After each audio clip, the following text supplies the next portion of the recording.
Okay, thank you. So, hi everyone. So basically I'm with Sequence Communication. So Sequence Communication is a company who manufactures modem for LTE, that is a 4G network. And recently we opened a branch in Sofia Antipolis 1 year ago, mostly dedicated to IoT products using the 4G network. So yes, there are still people in Sofia doing telecom. Okay, so first question, we already know about NB-IoT. Okay, so there are a few people. So it's much less famous than LoRa, but you will see it's really a good complement to LoRa for all wireless IoT application. So basically, what it is. So let's use the remote instead. Okay. So probably everybody knows what is the LTE network or the 4G network. This is basically the network that your phone is using to connect to the network, to allow you to browse the internet, to access servers and everything. So this is well known. It is well established and works very well for high bandwidth application, for high throughput application. You regularly on your phone, when you browse the internet, you can have access to speed up to 100 megabits and so on. This is something that is well established and working very well. And in fact, there was no dedicated network operated by the classic telecom operators that was dedicated to IoT, basically to devices connected to the internet, for smart city application, for example, to monitor light poles, to switch them on and off, to monitor the state of the bulbs and everything, to collect your water consumption, to collect your electricity consumption. There was no dedicated network. So the first solution that appeared is that operators were deploying their own network. Then came LoRa, then came Sigfox, probably not in that order, but this is the idea. And in fact, the mobile operator had only a solution that dates back to GSM. They were using GPRS, which is basically a 2G network covering this application. And now, operators want to switch the GSM network completely off to get back the frequency which would be really useful to deploy even more 4G and to have more bandwidth in 4G. So they ask the 3GPP consortium, which is basically a consortium made of all the industry working around the LTE and 4G. They asked to come for a proposal to cover this new need to connect objects. And so they invented, in fact, they standardized two different approaches, two different branches to connect objects. So one is what we call CAT-M. It offers you a bandwidth of about 1 megabit per second. It's a fair simplification of LTE modem. You know, LTE modem is fairly complex. What you have in your phone is really very high-tech and it's a very costly price of technology. This is really not suitable for low-cost devices that you want to throw in a field and forget, and a device that have to last for a couple of years. So they come with two proposals, one for medium speed application, medium throughput application, 1 megabit. This is CAT-M, and the one we are talking about, which is really a good alternative to LoRa and to the other networks, really complement, is what we call narrow-band IoT. So narrowband IoT offers you a bandwidth about 100 kilobits per second peak, up to 200 in fair reception condition, and is really suited for very low-cost device that you can live on the field for a couple of years, up to 10 years, and that will be able to connect to server the same way that your phone is connecting to the internet today. So now I suppose that after all the presentation we had tonight, everybody is familiar with LoRa, because this is something that is really well spread and really developed. So I tried to give you an introduction of about NB-IoT compared to LoRa. So as you have seen, LoRa works on unlicensed spectrum. That is, everybody is able to deploy its own LoRa network. It can also be deployed by operator, or new operator can enter the market. We have seen a presentation today about that. But the main drawback of that is that the network is shared with other devices. So when you are trying to transmit, you are never sure to be alone, and there could be, as we saw previously, there could be collision. On the opposite, narrowband IoT runs on licensed spectrum. So it's exactly the same as your mobile phone. If you want to use a narrowband IoT network, you have to go see an operator and buy a SIM card from them and buy a data plan to be able to use this spectrum. But in exchange, you have a guaranteed quality of service and you are sure that you are the only one using the network at the time you subscribe, at the time you want to send data.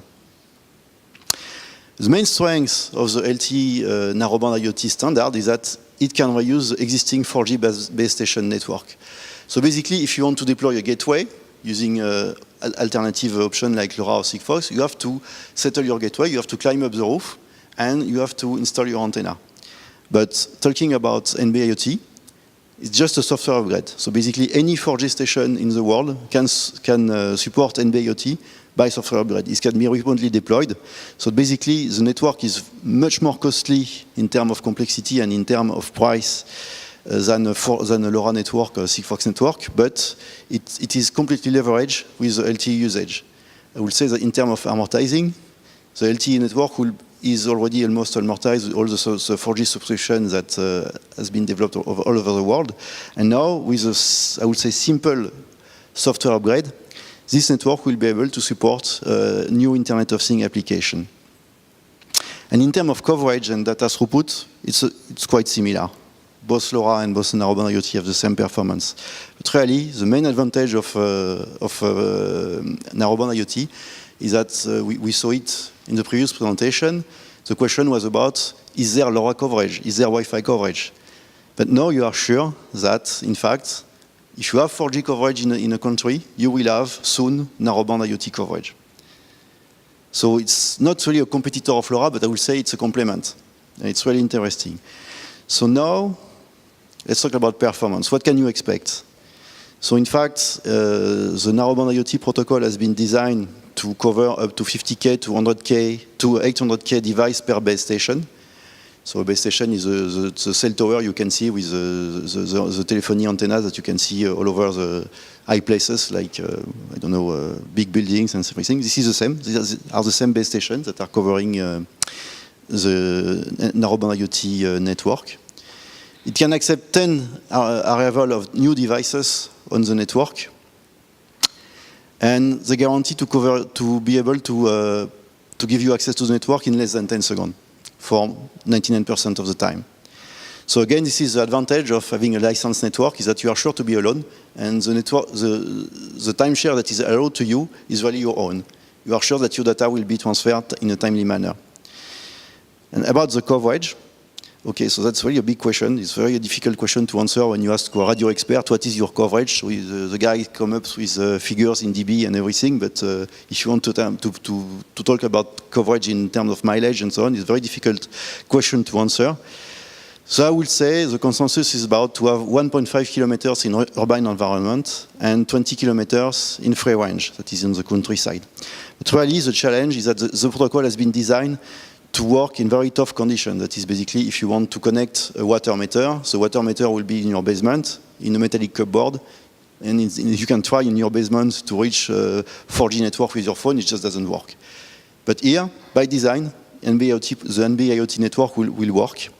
And if you have, I would say, as a benchmark, if you want to try, if you want to see if you will have a narrowband IoT coverage, just go outside with your mobile phone. If you see 4G displayed on your phone, you are almost sure that it will work inside the building for an IoT application. And as the other protocol, the goal was to ensure around 10 years of battery life for, let's say, one message a day, for example, which represents most of the application. So now we are all makers, I guess, today. So I thought we would like to know how it works a little bit under the hood. So basically, the way, in fact, a radio station communicates with an IoT device. So it's a bit complex, but it's not magic. So I will just take a very simple example. Let's say, for example, you want to transmit a message to someone, and you have a flashlight. So the first thing that comes to mind is that you will use Morse code to transmit your message. Okay, that's good. That has been invented 2 years ago, but now we can do a little bit better. It's a very simple idea. Let's say, for example, you want to transmit your message 3 times faster. Easy. You split it in 3. You take 3 people, one with a red flashlight, one with a green flashlight, for example, the one with the blue one. Split your message in 3, and everyone transmits the message in parallel. At the other end, you take 3 people, one watching the red flashlight, one watching the green flashlight, and the last one watching the blue flashlight. And you can, with this procedure, in fact, speed up 3 times your message transmission. So the system that is used to transmit data between the base station and your device, it's exactly the same, except that we are not using 3 flashlights, but we are using thousands of what we call subcarrier. So in terms of radio frequency, a subcarrier is basically a color. And your message is split along all these subcarriers, so these 1,000 subcarriers. And what makes the message is actually the intensity of the light, like with your flashlight, times all the subcarriers that you are using. So as you see, you have a very broad bandwidth, which is usable and shared amongst all your devices. And this is a very successful modulation scheme, a very successful scheme that has been used to transmit data, because you can find it, as we see, on LTE, on Wi-Fi, for digital TV, for ADSL, and for power line communication. So here is what a LTE transmission looks like. So it's a bit complex, forget about all the acronyms, but I've just tried to highlight, in fact, the way it works is that the control aspect of the networks are the colored pattern, either red or green. And the yellow dots are actually what's the space that is left to all the users that is left to share data. So now, coming back to narrowband LTE, let's keep this one. Narrowband LTE will just ride on top of that, take one set of subcarriers, so one color, to come back to Ron analogy, and be continuously used to actually carry the data. And this small channel, this small subcarrier, will be shared amongst all the devices connected together, but using a very elaborated protocol that ensures you that there are no collisions and then your data comes from one end to one end safely. How does it look like concretely? So that's for the, we'll say, radio geeks, if there are any tonight. This is what you get if you look at the spectrum with the spectrum analyzer. You can see on the left side the little bit of NB-IoT that has been boosted with the coverage with devices that are deeply buried in your basement and so on. So this is really a snapshot of a real NB-IoT signal and real LTE signal. On the x-axis, you can see about 20 megahertz of bandwidth. This is what your mobile phone gets. But your small device will only listen for the small part here, which is basically the highlighted NB-IoT signal. Okay, so let's forget about the messaging sequence. It's just to mention that it's quite complex, much more complex than LoRa.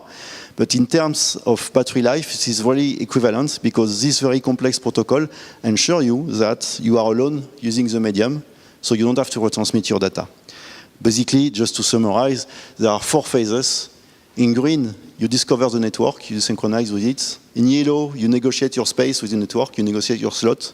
In blue, you do your data exchange, and then you exit the network. And again, sorry for all the acronymism, because in fact, this is really very, very complex standard. So of course, there is a specific vocabulary about it. So I mentioned 2 challenges for NB-IoT. The first one was, okay, this LTE signal has been designed for high bandwidth application and quite complex modems. But in fact, what we want to do here is to cover data, to have a wide coverage, a broad coverage at low data rates. And it seems completely impossible challenge to solve with the same system. But in fact, 3GPP, they did it. And basically, the system is very simple.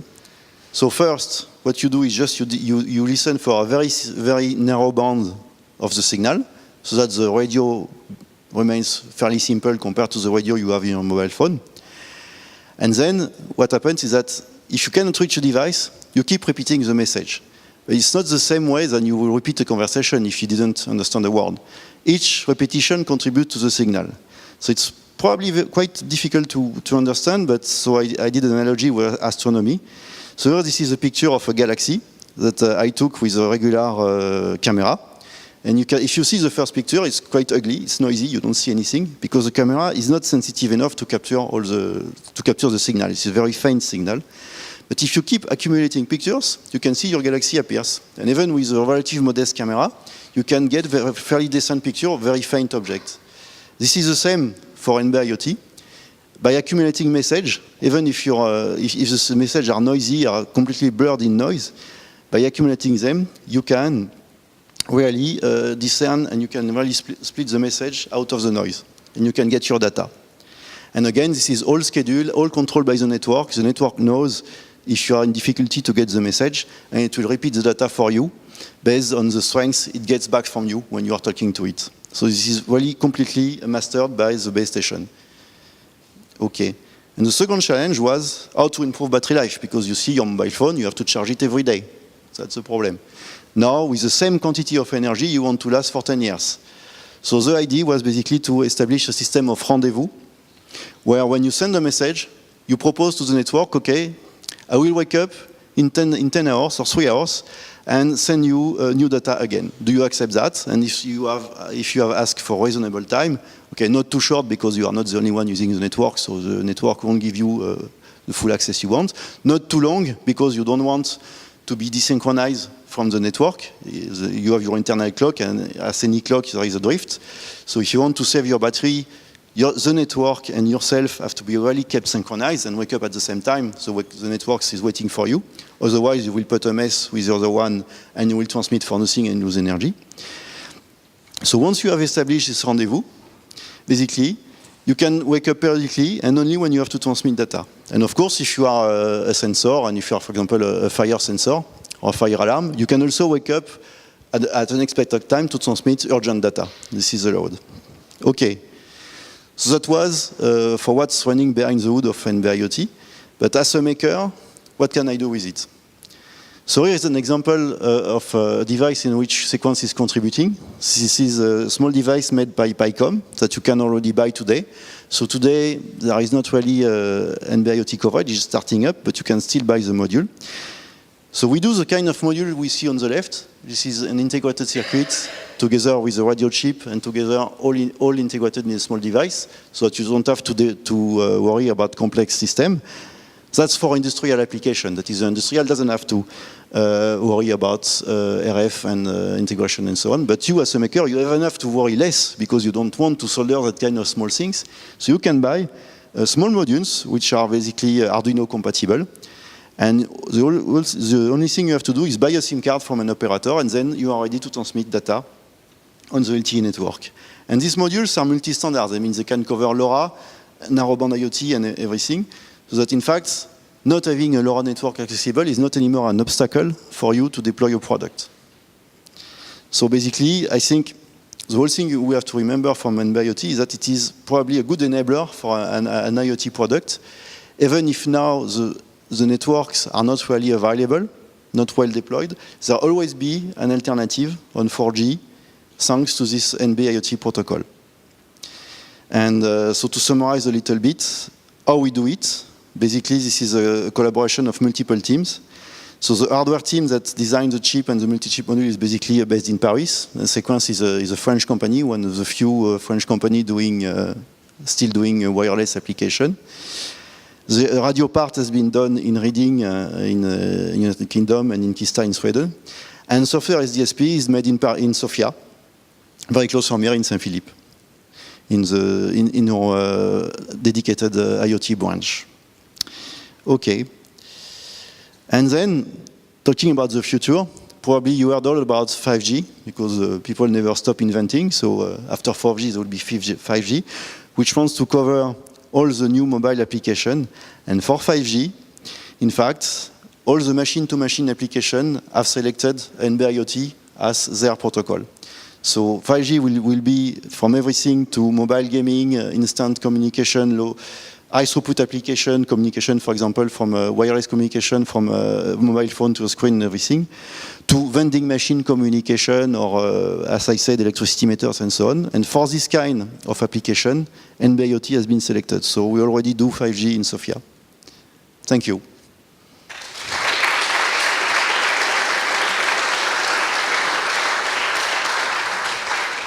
So any question about this technology? Then if you want to go further, there are a few references here. So I just wanted to ask you something. I'm not an expert, but I've been reading about Sigfox. While today you all talked about LoRa, and I just wanted to understand where Sigfox stands in this panorama. Yes, so is it working? Yeah, okay. So Sigfox was really a precursor, and I think they initiated this market of IoT, always connected devices. But I will say that Sigfox offers a very small data rate. You can only exchange a few bytes a day, but the coverage is very good. You have, I think, whole Europe is covered by Sigfox. This is not yet the case with LoRa. I'm not sure about that, so don't make any assumption. But really, narrowband IoT and LoRa are playing the same ballpark, same kind of data rates, same kind of application. And Sigfox is really more for very low data rate products. Thank you. What is the rate for the SIM card plan? Can I have an idea of how much it costs? Okay, so now it's still very experimental. So I can say that there are experiments going on Sofia. There is an NB-IoT station in Biot. You can make jokes about the name, but in fact, it is run by one of the leading operators in France, and it's not open to the public yet. But I found on the web that in fact there is already an ongoing offer from T-Mobile, and the rate is about €5 per year for 50 megabits of data, 50 megabytes of data, and they offer a demonstrator for €6. So you can start fiddling around with this technology. And even with the module I presented earlier, I think this is this one from Picom. You can buy a Picom module that's already attached to LoRa, and as a backup for later, you can have NB-IoT coverage. So then when you want to sell your products and there is no LoRa coverage, this is not a problem. You can switch back to a narrowband IoT.